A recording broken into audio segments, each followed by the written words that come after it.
The quiet kid from Palmer Park. Ray Leonard was a boy of few words. In the small town of Palmer Park, Maryland, where life was a quiet shuffle of working-class routines, he often went unnoticed.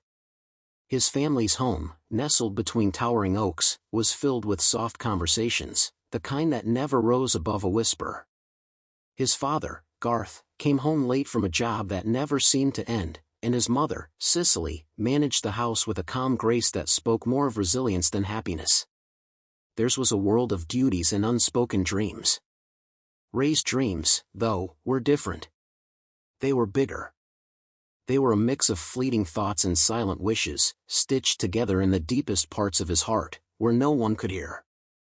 He had always been a quiet boy, preferring the solace of a book or the company of the shadows at the edge of the playground. But there was something about the weight of his hands, the way they moved in silence, that set him apart. His father had long said, "You got hands like lightning." But Ray never thought much of it. The boxing gym was a world away from the calm of Palmer Park. The first time Ray stepped into the local gym, it felt like entering a new universe. The air smelled of sweat and leather, and the walls echoed with the sharp thud of fists on bags. It was foreign, loud, intense, and intimidating. But Ray was drawn to it. Not by the promises of fame or fortune, but by a quiet curiosity. He was tired of being a bystander. At 15, Ray was already different. His frame wasn't as sturdy as the other boys, his speed wasn't as powerful. But there was something in his eyes, something hungry, that made Coach Ellis take notice. "You got potential," the coach said, his voice rough as gravel. Ray had never fought before, but in the ring, he felt something stir deep inside, a fire that had never been kindled in his soul before. His first sparring session was a disaster. His punches were wild, unrefined. But there was a spark. A hunger. And when his fists finally connected, the sound rang out like a bell. That was the first time he understood. The first time he realized that this silent boy had the potential to become something more. But it wasn't the win that mattered. It was the fight, the struggle, the feeling of transformation that gripped him in that moment. The fight was where he could say all the things he had never said. He wasn't just fighting for a title. He was fighting to become something he never thought he could be. Someone worthy of the world's attention. The Golden Boy of Montreal. In the summer of 1976, Montreal shimmered with promise, a city caught between its Olympic glory and its gritty streets. Ray Leonard, now a teenager, was something different from the boy who had entered that gym in Palmer Park. He had become something bigger. He wasn't just a quiet kid with a punch, he was the hope of a generation, the face of America's boxing team. He stood in the shadows of the grand stadium, his heart pounding in a way it never had before. The eyes of the world were on him. This was his moment. Not just to win gold, but to prove something far deeper. To prove that someone like him, quiet, humble, often overlooked, could rise to be a hero. Ray's father, Garth, was nowhere to be found. He had promised to come, but something always stood in the way, another shift at the supermarket, another repair job on a broken car. His father's presence was as absent as the air of luxury the Olympic Village offered. But Ray didn't need him there, not then. His mother, Cicely, was his anchor. She sent him off with only a few words, "You can do this, Ray. For us." The ring was a cauldron of sound. The announcer's voice echoed, the crowd roared. Yet, in those moments before the bell rang, Ray felt an almost eerie calm. This wasn't just about boxing, it was about fulfilling a promise. To his mother. To his family. To himself. As the tournament unfolded, his punches were sharp, crisp, surgical. Every jab, every right cross told a story of years of sweat and sacrifice. But it wasn't just his fists that carried him through the rounds, it was his heart. The kid from Palmer Park, the boy who had spent years in the shadows, was no longer hiding. He was out in the light, fighting not just for gold, but for something far more elusive, his place in history. The final match came against the powerful Cuban, Andres Aldama.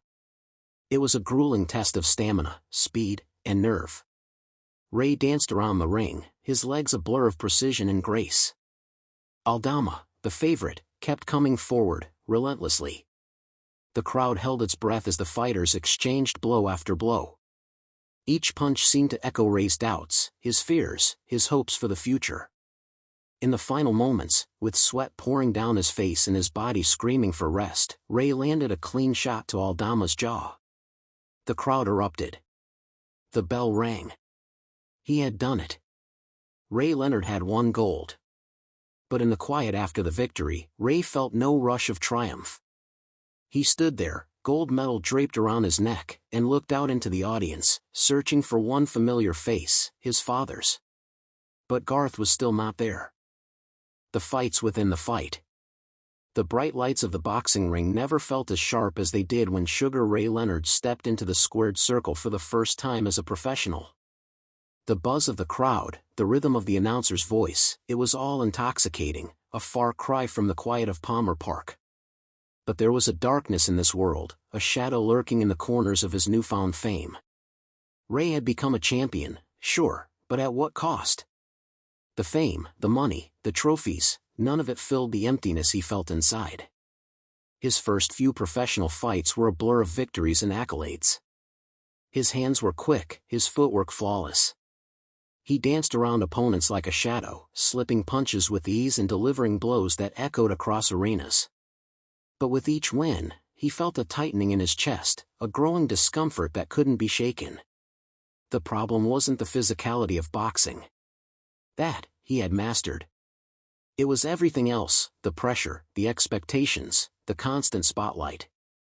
In the ring, Ray could control everything.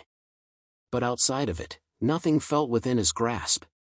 His father, still absent, had been replaced by agents, sponsors, and an ever-growing list of people who claimed to know what was best for him. And through it all, he began to feel more like a puppet than a fighter.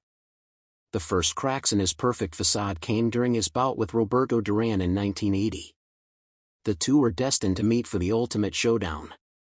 Duran, the powerful Panamanian, was everything Ray wasn't, unrelenting, aggressive, a savage in the ring. It was the fight everyone had been waiting for. But when the bell rang, Ray felt something unexpected, fear. Duran's punches came fast, heavy, and punishing. Ray danced, evaded, but felt his body tiring faster than it ever had. The pressure to perform, to live up to the hype, it weighed on him. The words of the commentators, the expectations of fans, and the memory of every person who ever doubted him swirled in his mind. By the 8th round, the unthinkable happened. Ray, usually a picture of composure, felt his mind unravel. In a moment of sheer frustration, he wanted to quit. He wanted to walk away from it all. But he didn't. Instead, he found a new resolve. It wasn't about winning for the fans or the money. It was about proving something to himself. He didn't need to be perfect. He just needed to be Ray Leonard. With a burst of energy in the final round, Ray turned the tide, landing a series of swift punches that left Duran staggered. The bell rang. Leonard had done it. But as he raised his hands in victory, he felt no triumph, only the realization that this fight, the one inside his mind, was far from over. The reckoning. It was late 1982 when Sugar Ray Leonard finally found himself in the fight of his life, not against an opponent in the ring, but against a demon he had been running from for years, himself. Years of championship victories, dazzling displays of athleticism, and a carefully crafted image of perfection had left Leonard on the edge. On the outside, he was still the world champion, the golden boy of boxing. But on the inside, he was unraveling. His struggles with fame, the relentless expectations, and the cracks in his personal life had reached a boiling point. The world expected him to be invincible, but beneath the bravado, he was a man terrified of failure, of the unknown. At the height of his career, Leonard had everything, wealth, recognition, and the adoration of millions. But it was all hollow. The pressure to maintain an unblemished legacy had begun to suffocate him. The image of perfection he had worked so hard to cultivate felt like a prison. He turned to distractions, drugs, alcohol, and a spiral of destructive behavior, but none of it filled the void. It was a conversation with his wife, Juanita, that changed everything. She sat him down one evening, her eyes searching his soul. "Ray, what's left after the fight?" she asked, her voice filled with concern. "You've won every title, but you're losing yourself. What are you fighting for?" The question hit him harder than any punch he had ever taken in the ring. For the first time, Ray faced the truth: he didn't know who he was anymore. All the victories had been for the crowd, for the world to see. But who was Ray Leonard when the lights dimmed? Who was the man behind the gloves, the legend, the champion? The reckoning was brutal. Ray walked away from boxing for a time, stepping out of the ring not because he feared losing but because he feared losing himself. He spent months in self-reflection, confronting the pressures that had consumed him. And in that silence, in the absence of the cheers and the applause, he began to rebuild, not as the world champion, but as Ray Leonard, the man. When he returned to the ring, it wasn't with the same hunger for validation or the need to prove anything to the world. It was a fight for redemption, for peace. The stakes were no longer about legacy or titles. It was about finding balance, about reclaiming the soul that boxing had nearly destroyed. The final chapter of his career came not in the bright lights of fame, but in a quiet moment of self-realization.